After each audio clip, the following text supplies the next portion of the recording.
We were literally just saying how there's no way we're holding this victory feast without you any longer, and we would have postponed it till tomorrow. How are you feeling today? Much better, thanks. Don't worry about me. Relieved to hear it. If that changes, just let me know. Happy to check you over at any time. Yep, we're here for you. Anything you need, just let us know. Oh wait, where's Nefer? How are her eyes doing? Nefer's right over there. I'm sure she'd love to catch up with you. Nefer! Traveler, Paimon, are you recovering well? Turns out that moon chanter has some real talent after all. My eyes were mostly recovered after just a couple days' rest. I can actually open them again now. Yeah, but you gotta be careful. Lauma says not to strain your eyes while they're still healing. Yes, thank you. I'm well aware. Yehoda, could I borrow you for a moment? I could do with an extra pair of hands. Oh, sure. Coming. Did you hear that? I gotta go help Lauma for a second. You guys chat among yourselves. I'll grab us some drinks on the way back. Paimon, you still like 'em sweet? You bet! Make it extra sweet, because Paimon's earned it! Sure thing!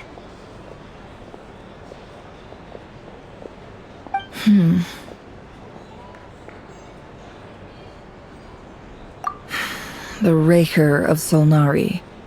Kind of a snake, don't you think? No, definitely a snake.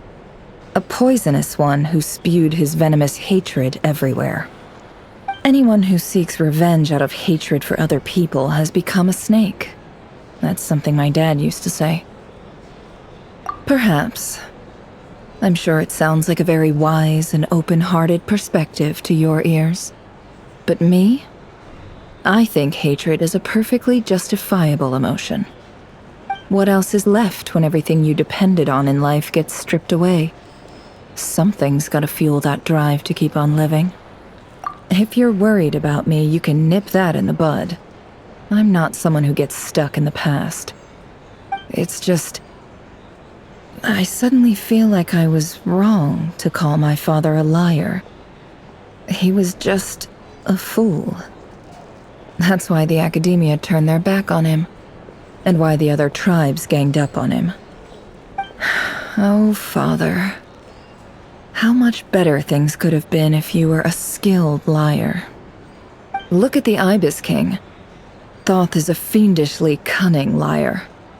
And yet, strangely, he feels more like a father to me than my real dad ever was.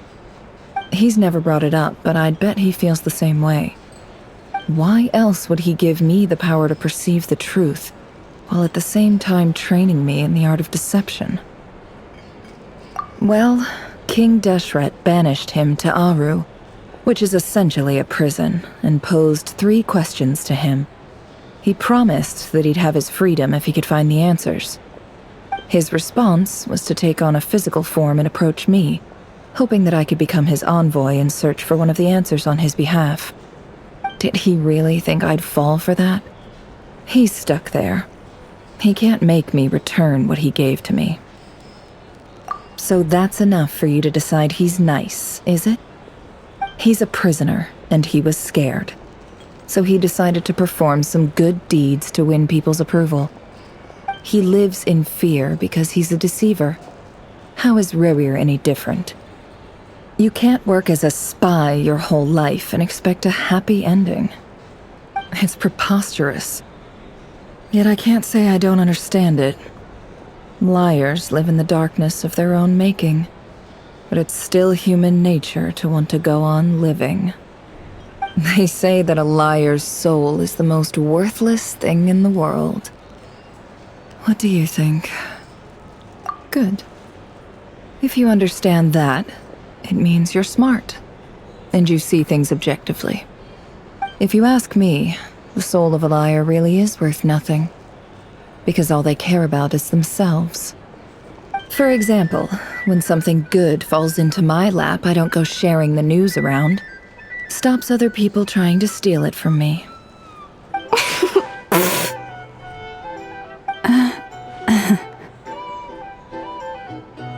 So be it. They have sharp ears. I can't keep anything from them. Wow, is that what it looks like? Well, you all know my past now, and I can't simply eliminate everyone who knows too much. So I guess I just have to put up with you. For the foreseeable future, at least. When you find yourself in a situation you can't control, the safest play is to keep calm and start monitoring everyone involved like a hawk. In the intelligence world, you need to have a sense of perspective and play your hand accordingly. If you understand what's at stake, please ensure my secret is safe with you. I trust you'll respect my wishes as a friend. But don't. Very good. Oh, wait! Now that the panic's over and we've all calmed down, Paimon suddenly remembered something. After all that build-up, our mystery ally never showed up even once!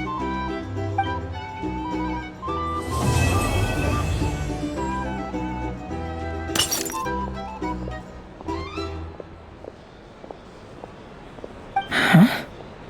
Am I imagining things? So, that close colleague who stayed behind with you? What's he been up to recently? Don't know, don't care.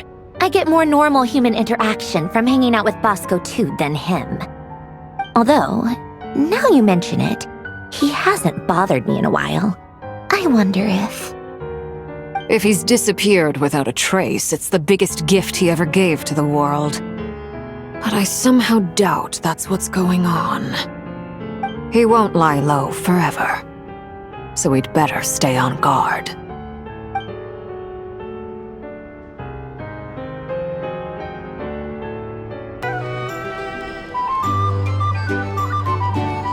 Ah, Lord Sangama Bay. How lovely to see you. I must thank you for the device you provided. It was an enormous help. Would I be right in thinking that it was developed by the Academia? Why come and ask me when you clearly know already? I mostly came to thank you. That's more like it. A little gratitude goes a long way with Lord Sangama Bay. Play your cards right, and you might even stand a chance of becoming my long-term supplier. The chance to work with such a kind and charitable investor as yourself would be a great honor for the Curatorium. Huh? Charitable? Who said anything about charity? First time hearing about it. Let's see. The first plot of land you purchased in Nodcry, your desert interests, and... Stop! What do you think you're doing? Exposing my investment history! It's nothing to hide from. They're all perfectly legitimate investments. And some of the land you purchased was with the intent of building a sanctuary? Yes, I heard about that too. How did you... You're a curious case, Lord Sangama Bay. You don't like people finding out about your good deeds, do you? But I'm afraid no matter how hard you try to keep things under wraps, where there's a will, there's a way. You did it for Sumeru, didn't you? It was empty land that was gonna go to waste otherwise. I figured if I built something there, it might at least get some use in an emergency. Disasters are capricious things. They strike without any warning. I've lost family to a disaster before, and I don't want to lose any friends or business partners if I can help it. My elder sister used to dream of finding a sanctuary. Somewhere with plenty of food, water, and medicine. Where everyone could live happy lives. It was something I looked into, but after discussing things with the Dendro Archon, I decided on a more effective strategy. The tech people handled the tech, and Moneybags provided the Mora. It just made the most sense. It's a pity that so few people know the truth about you. Everyone says that you view everything in terms of Mora, and all you care about is growing your own wealth. So, what's the problem with that? Everyone wants to be rich. It's human nature. So yes, I love Mora, and it's nothing to be ashamed of. But surely you have dreams of your own beyond just making Mora. You don't get it, do you? My dream is to invest in other people's dreams. And, make a nice little slice for myself along the way. Just thinking about it makes me happy. That sweet, sweet sound of Mora. Thank you. For the device? And the pendant. Oh, that. I was just returning a favor. Don't worry about it. Seems like we've both been away from home for a very long time. Yeah. So long that I barely remember what my family even looked like. That would be your mother, father, and sister? Yeah, though it's been years since my sister passed away. It's not like I want to forget them, obviously, but memory can be even more ruthless than the most calculating business person. Beyond a certain point, if something isn't helping you, it just gets rid of it. My sister can't help me now. Slowly but surely, her face is fading from my mind's eye. It's become a vague impression. Not everything will fade. When loved ones pass away, the beautiful memories are the ones that last the longest. Yeah, that's true. If you ask me, that's the one silver lining in all of it. Well, that, plus, I'm sure that life is much better now than it was back then. Oh, absolutely. I have tons of Mora, a big beautiful house, business is booming, and I'm as happy as can be. You've got a lot going for you too. Boss of the Curatorium of Secrets? I'm sure there's plenty of Mora to be made in that line of work. I appreciate the vote of confidence. How have you been holding up? Any adverse reactions? If you start to take a turn for the worse, make sure you tell me right away. You don't need to worry about me, Grandmaster. I'm fine. I mean, I barely did anything, so... What? You're too humble, young man. You played an indispensable role in the battle for Nodcry. We can't thank you enough for your support. Sometimes, when people praise you, it's because you deserve it. The best thing is to accept it calmly and with grace. It's important to learn how to respond to words of admiration. Let's do a quick demonstration. Albedo, that was an incredible feat of alchemy. The pressure was on, but you worked flawlessly at lightning speed to get the job done. Thank you. I can't take all the credit, though. Durin played a big part in forming the alchemical array. See? Did you catch that? A masterclass in how to take a compliment. Okay, yeah, I did work pretty hard to help prepare for the battle. No point denying that. Hey, you guys! Hey, look who's bounced back. Looking good, traveler. Seems like you've recovered. You won't need to take any more medication. Can I get you a drink? Huh? You know how to order at a bar now? You've sure learned a lot recently. Handling a drinks order is ridiculously simple compared to alchemy. Don't worry, I'll blend into society yet. Paimon believes it. You're clearly a fast learner, just like your brother. To be totally honest, though, Paimon didn't quite follow all the details when you first explained the plan to us. Don't worry, that's completely understandable. Unless you're a student of alchemy, it's hard to grasp the principle and how the process works. To put it in the simplest terms, we saw how our enemy stole the power of Kuvaki. And that gave us the idea of stealing his power to turn it against him. When facing an enemy you have no hope of defeating, it's best not to engage them in battle. So, instead of looking for a way to overpower him, we decided to help Columbina get strong enough to at least stand up to him in a fight. For this to work, we had to analyze his modes of attack, confirm who his main target was, and make sure that he wouldn't go beyond the range of the alchemical array. For added security, we prepared a total of 4 arrays. But to mitigate the impact of the battle, we identified one location in particular as the ideal spot, which is where the confrontation took place. The alchemical array absorbed his abyssal power. Then Durin processed it to render it usable by Columbina. That power enabled her to do what would otherwise have been nigh on impossible. What surprised me was that Dainsleif actually agreed to join us. Given his history with Rerir, he had every right to sit this one out, but we're extremely grateful for the decision he made. It must have been a painful choice to make. But I'm sure that making a decision was far better for him than staying in limbo. Absolutely. He was torn between two paths, but in the end, he made his choice and stuck to it resolutely. He doesn't strike me as the sort of person who'd stay trapped in limbo for long. Anyway, however you cut it, everyone gave a stellar performance. And now, it's time to kick back and celebrate. That's the only reason you're here. Yes. I've thought a lot about it. And I've realized that you, me, and Arlecchino should be friends. I think this is very important. So I felt I had to come and tell you. Well, this is a new one. I'm so moved. I can't even hold my teacup. If that's all, you can leave now. Do you not want to be friends with me? Or is it that you prefer being co-workers? What is this, Columbina?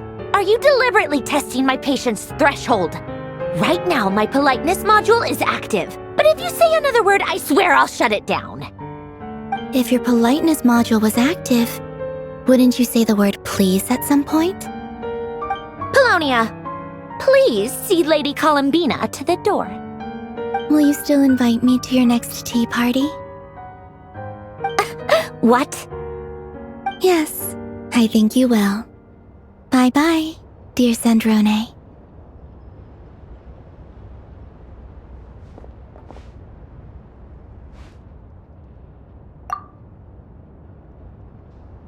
Last time, the Wild Hunt escorted you out. Would you rather I handled it myself this time? We just wanted to, see how you were doing now that it's all over. Why? Out of concern for my safety? I hope you didn't seriously think that the Rayhir of Solnari would be able to lay so much as a finger upon me, given how prepared I was. Mostly because you kind of helped us out, so we just wanted to check you were okay. Looks like all your robots are fixed, huh? Oh, don't you worry about that. Tea time is already a write-off. The visitor before you managed to kill my appetite. If you're in the mood for tea, go ahead and help yourself. Otherwise, it's going to waste. My coasters are still missing in action, though. Use this notebook instead. Whoa! Pretty hefty notebook. Look at all those calculations. You can ignore those. They're just dumb scribblings. I doodle and write in my free time. Sometimes I remember the distant dreamlike past. Sometimes I imagine the far-flung future. And other times, I grit my teeth and note down all the crazy nonsense going on in the present. Some people do the crosswords in the newspaper. This is my equivalent of that. Trying to predict the future is like daydreaming, and writing about the present just makes me furious. The past is my favorite. If nothing else, it's already set in stone, so I don't have to rack my brains trying to figure it all out. Huh. Although, having said that, the only vaguely interesting memory in my past is probably that guy they call Lord Artificer. Who else? Pretty much all the mecha and Fontaine are his personal handiwork. Wait, are you saying you know him? Like, personally? As a friend? I mean, I guess we were friendly enough. Yep. In fact, I'm probably the only normal person left who knew him at all. We used to chat occasionally back when he was still around. Before he passed away, he asked me to destroy all his manuscripts. I honored his request, but I did read through everything first before destroying them. I mean, I couldn't let the genius of Lord Artificer Alain Guillotin disappear like that. Would have been such a waste. So, that's where the formulas in your notebook are from? I just told you, those are my equivalent of crossword puzzles. They're just dumb formulas that I solve for fun when I'm bored. Alain's work was like epic poetry. The formulas in my notebook are just silly little riddles in comparison. Not that there's anything bad about them. I mean, at least, solving those riddles isn't going to hurt anyone. Except me, 'cause I lose a few brain cells in the process. Anyway, while we're on the topic, I might as well tell you about what happened to him and his friends. Alain Guillotin had two close buddies, Renee and Jacob. They spent their childhood years together in the Narzissenkreuz Institute. They were all quite competitive, so there was some rivalry between them, but it was a friendly rivalry. But beneath the friendship and the rivalry ran something deeper, a sense of nostalgia for the past. Unfortunately, childhood would end, the prophecy would come true, the apocalypse would arrive, and the future would never be. A mad dream that would normally only capture the minds of lunatics began to take root in their hearts. A dream of saving the world. And if Renee and Alain had been people of lesser wits, that dream would probably have ended up as something for them to joke about in their older years. But alas, they were some of the sharpest minds around. They nurtured that dream with the full power of their intellect, and it grew into something that ate away at their souls. The first of them to fall under its spell was Renee. Against Alain's wishes, he persisted in experimenting on a mutual friend of theirs to try and save their life. Alain did not approve and parted ways with Renee. It's complicated. Alain wanted to believe that Renee only did what he did for the sake of their friendship. But when he told me about what happened, I could tell he still had some suspicions about Renee's motives. Perhaps the seed that would grow into a nightmare had already sprouted in Renee's mind. Even then. The next time they met, Renee's soul had been completely engulfed by the dream of salvation. His futile attempt to change the tide of fate only resulted in a wave that swallowed up the world, even before the apocalypse came. And although that wave died down eventually, I hear that it just recently came back with a vengeance. As I understand, Renee wanted to live out his dream of salvation once more. But I'm told that the attempted resurgence finally died out for good. At long last, Renee awoke from his deluded dream. Though of course by then it was far too late. What do you think of Renee? Do you admire his transcendent genius? His view that any price was worth paying to achieve the lofty goal of saving the world? Or do you despise him? Dismiss him as an evil madman who wrought havoc on the lives of everyone around him as he pursued his delusional dream? Same difference, really. Just a matter of perspective. What a cop-out. But I suspect you'd have a more incisive and insightful answer if we dug into it further. I don't like fanatics who give up their whole lives for their ideology. Nor do I like fools who let their delusions take control. Maybe I could understand if Renee had just been an ordinary person. But he had a sage-like intellect, and still managed to get himself lost in the labyrinth of his own desires. Anyway, that's enough about Renee. Now, moving on to Alain Guillotin, the Lord Artificer. He managed to put a stop to the first storm whipped up by Renee. But after that, Alain lost his friends and family. To his credit, I suppose, the loss of his family and friends was purely a tragic accident. It's not like Alain sacrificed them for his cause or anything. After that, the only thing supporting his work was the same dream that had dragged his closest friend down to the abyss. But although the desire to save Fontaine drove him to found the Fontaine Research Institute, Alain continued to reject any form of transcendental knowledge or power. He was suspicious and fearful of it, having seen the way it had affected his closest friend. I think that formulas and machines derived solely from human intellect were the only thing that gave him a sense of spiritual comfort. Yet Alain's intellect was simply too great. It barely left him space to breathe in his lifetime.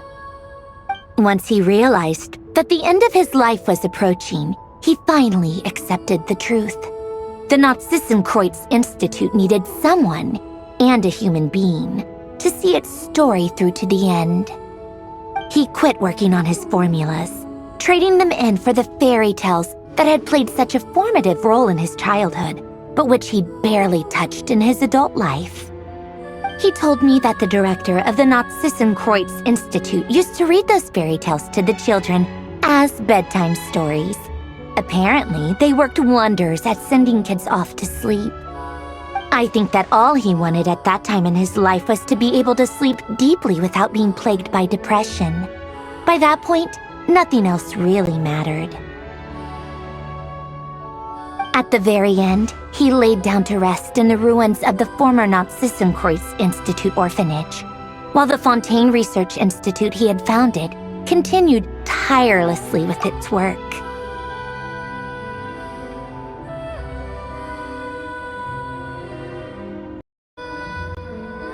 Many years after that, tensions over competing dreams would once again cause a rift, this time between members of the Fontaine Research Institute. But the actions of those fools had nothing at all to do with Alain. And that is the story of two people from the Nazissenkreuz Institute who both wanted to save the world. One went all in on his fantasy of salvation without ever looking back, and ended up calmly sinking to the bottom of the deepest sea. The other sought desperately to burn bright in his life, even though he wasn't sure where he was going. I do sometimes wonder, why is it that people like them have such grand hopes of saving the world? Even the grandest tree starts as a tiny seed. So perhaps, for each of them, their mission to save the world began with a very simple desire: to save themselves. They were young children with friends and family who mattered to them, desires to explore the meaning of life, ambitions to have a successful career. They didn't want to see all of that taken away in one fell swoop. Or maybe they just wanted to find something to anchor themselves within the chaos, to stop them getting quietly swept away by the storms of life. But instead, the search for their own salvation took them down the rocky road laid out by fate. Do you think the desire to save oneself is enough of a justification to try and save the world? You don't know? I guess that's a fair answer. At least you're not trying to hide your confusion. Alain was much more straightforward about it. I asked him the same question back when he was in his prime, putting all of his energy into his work. Yes, it's enough. That was all he said before getting right back to his work. He was always that way. All right, tea time's over. I owe Arlecchino a favor for telling me these stories. I'll have to bring a whole sack of gifts the next time I visit the House of the Hearth. I'm gonna go tinker with Polonia now. You guys can do whatever you want, as long as it doesn't involve interrupting me. Polonia, exit hibernation mode. Begin diagnostics.